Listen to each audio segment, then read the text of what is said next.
Greetings. On this dark October day, the Jolly Bottom Pirates will walk you through Masque of the Red Death by Adam Wise, illustrated by Gris Grimley. So stay tuned to Pirates Parley if you dare.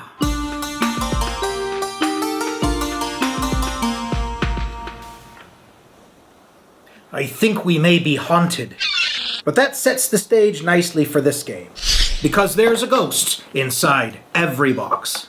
Masque of the Red Death is based on the short story by Edgar Allan Poe, in which a man who lives in a world of suffering, plague, and death chooses to use his resources to rescue himself and his friends into a panic room to wait out the storm. However, this isn't your average bomb shelter. No, this is a pleasure palace where those inside drink, dance, and mock the doom from comfort and safety.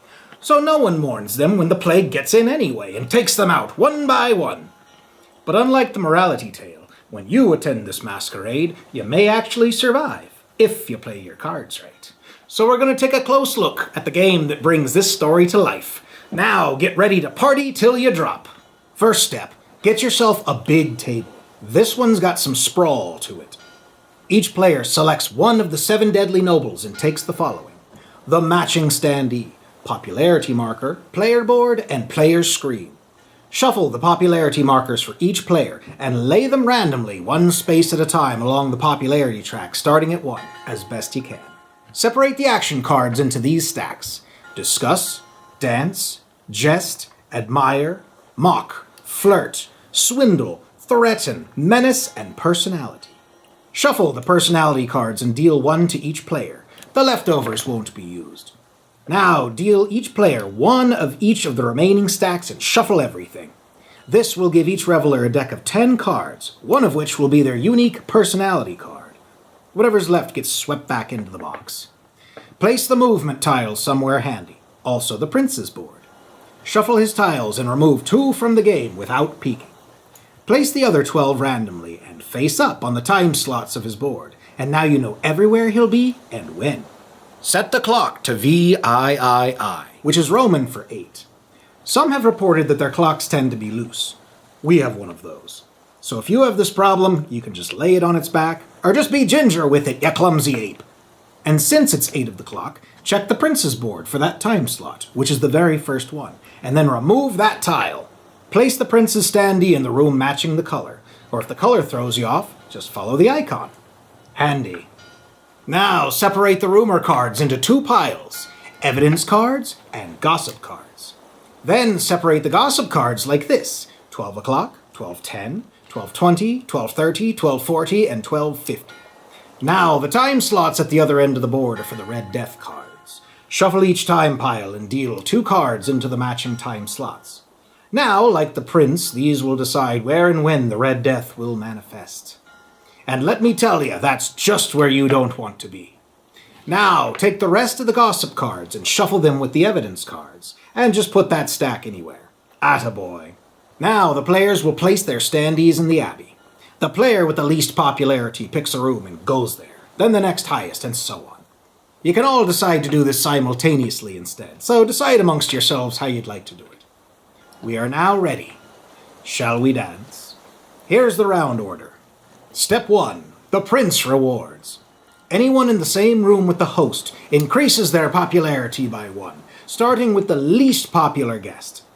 When you increase or decrease along the track, ignore any space containing another player's marker, so you'll be doing a lot of leapfrog, because 2 players can never occupy the same space on the track. Step 2. The nobles mingle. Let the snob hobnobbing begin.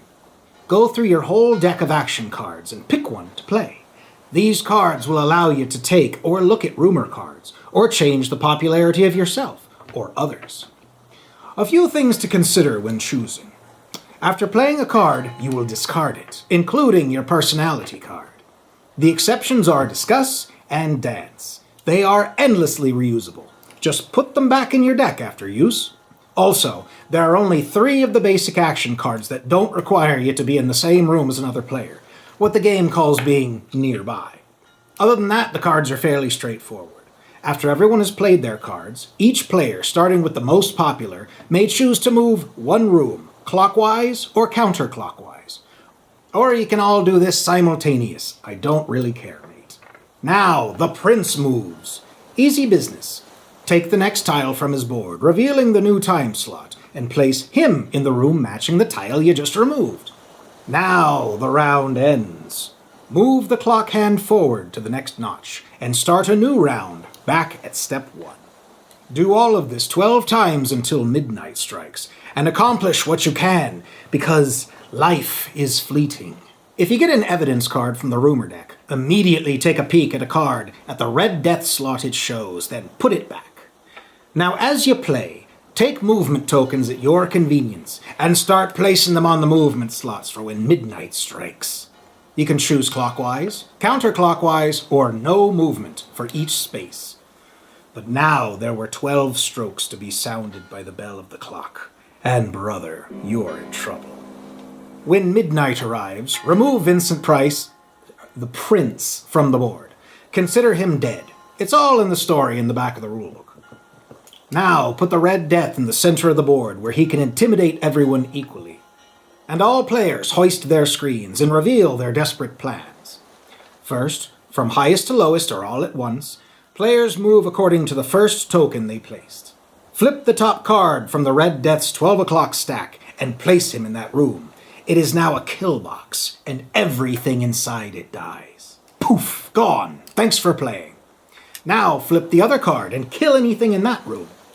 Alternate moving the nobles and the Red Death in this way, like a Tom and Jerry cartoon, until the exterminator has finished his shift.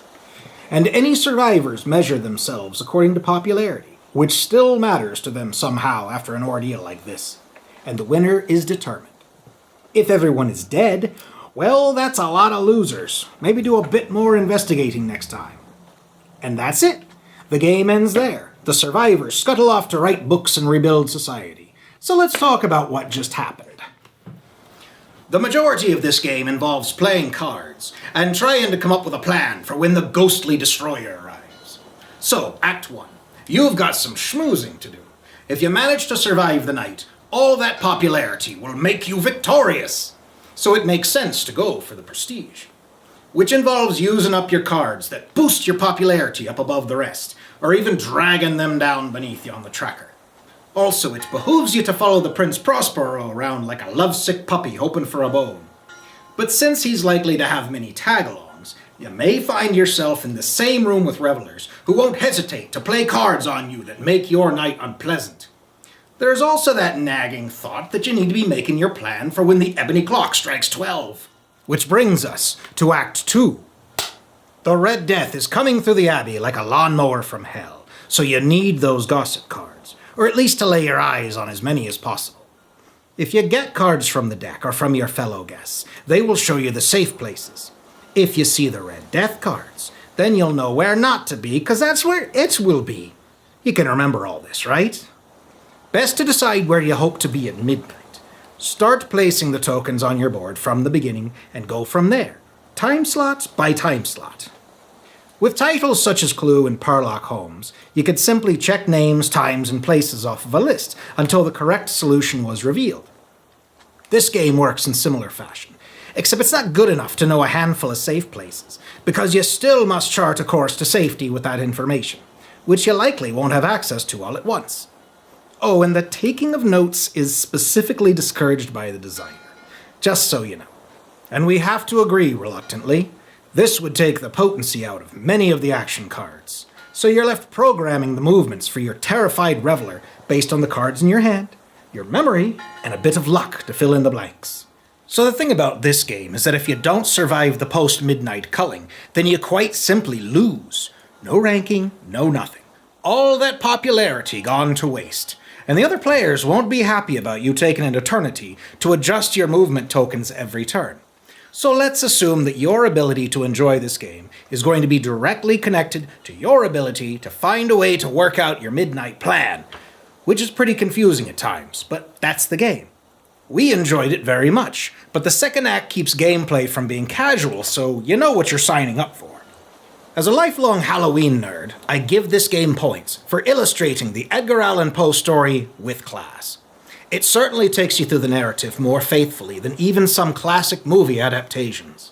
And as a longtime Gris Grimley fan, the overall style and design of the game makes it a treasure.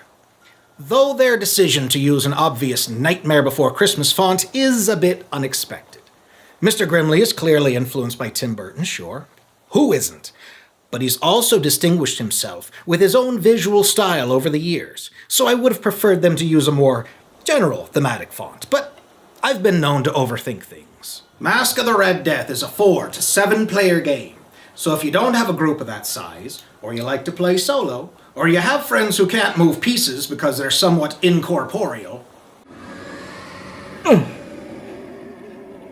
darn it, there exists an unofficially official Automa rule sheet that allows you to use AI characters to fill in the missing slots. Check the files section of Board Game Geek to grab that one, especially since it's designed by Adam Wise, the man behind this game. It just wasn't ready in time for the game's release. Like I said, unofficially official. Well, now we reach the end. We'd like to thank IDW Games for the review copy, as well as Ross Thompson, to whom we wish luck and success in his new endeavors. But now it's time for lights out. The flames of the tripods expired, and darkness and decay and the Red Death held illimitable dominion over all.